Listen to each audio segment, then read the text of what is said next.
Dr. Yvonne Thompson, thank you so much for joining me today. It's great to see you. This is part of our series on communication in the new norm. I'm really keen to get your view as a communication expert with years of experience. How has your organization changed over the past year in the way that you externally communicate? Wow, that's a big question, and thanks very much for thank you for it. And thank you for inviting me to have this discussion. Wow. Right now, with the pandemic, with people isolating, with people working from home, people not being able to see each other face to face, probably not as many phone calls going on, it's really important, I think, to be communicating on a regular basis with staff, with customers, with clients. Apart from anything else, it gives them a sense of security. It lets them know that you still care about them. It shows emotional intelligence. And I think you have to be just very much aware of what you communicate and how you communicate it. So for me, certainly with staff, I try to check in with them on a regular basis. It doesn't necessarily have to be every day, probably every day by email, or, everybody's on WhatsApp now. There's so many WhatsApp groups that cannot be, there's so many different ways of communicating. It can be overwhelming. And I think what needs to happen is for you to decide what is the best format for you, your staff, the most accessible. And really, I think you have to agree boundaries, you have to agree parameters, because right now, working from home, it's literally inviting people into your inner sanctum. And I think you still need to you have to set up boundaries and parameters. Otherwise, you'll be getting, like I have done, you'll be getting people calling you at 10 o'clock at night. I just do not bother answering those calls. I really don't. In fact, my phone should be switched off, but I tend to leave it on in case of emergencies. But I see who's calling and I just do not answer. But right now, for us, we've found for staff that Zoom or WhatsApp is quite good. I think it's important that people see you, see your face. I mean, when we're online, I tend to ask people to make sure they have the camera on. I know it can be hard and it can be very draining, but I want to see that person. I want to eyeball them. I want to make sure they're not hiding behind the camera. That's a good way of checking in and making sure that you're able to say to that person and see the real and true reaction. You can ask them, and how are you feeling today? And that is a really important question. So just to go on slightly, as far as our members are concerned, so we run a women's network. Apart from doing my communications business, I run a women's network. And it's the same thing with members. You have to make sure that members are okay.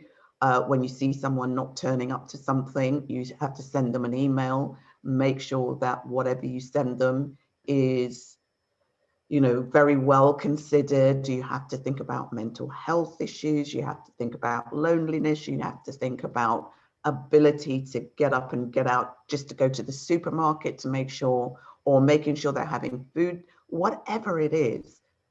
It's incumbent on you as a leader to make sure, one way or another, the people who you're talking with are okay and able to say that.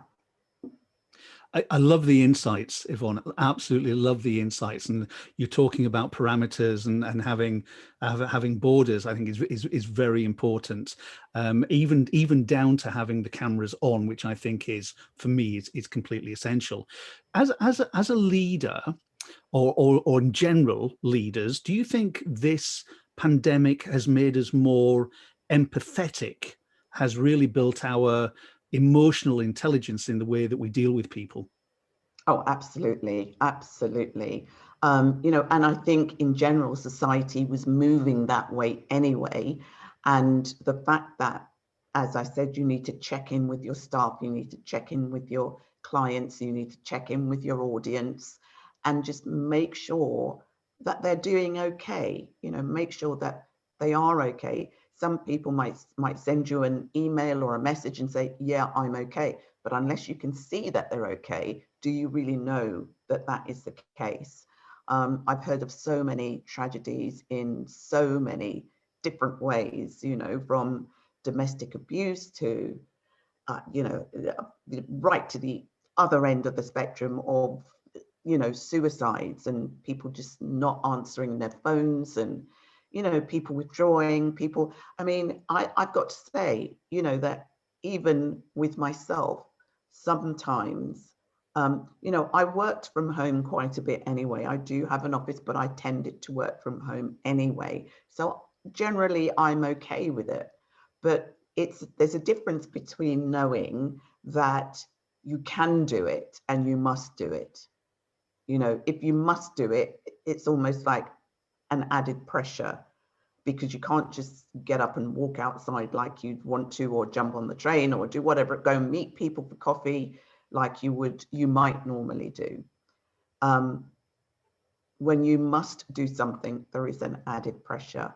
And I think all of that just builds on the worry about family, the worry about work, the worry about where's your next paycheck coming from. There's so many different levels of worry. And I think that leaders do have to be empathetic to that. They have to, I think the word that has come out of the pandemic for me is around kindness. Kindness is, and that is, in so many ways, it's the way forward. And we can't go back now. We have to keep moving forward with that, because I don't think that we will ever completely go back to everybody being in, in an office, being able to meet around the water machine or in the kitchen or the coffee machine, having a quick chat and checking in.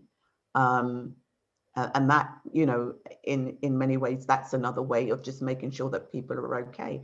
But I don't think we'll ever go back to that fully. So we do have to think about the ways in which we communicate, how often we communicate, the format of communication. There's so much more to learn now.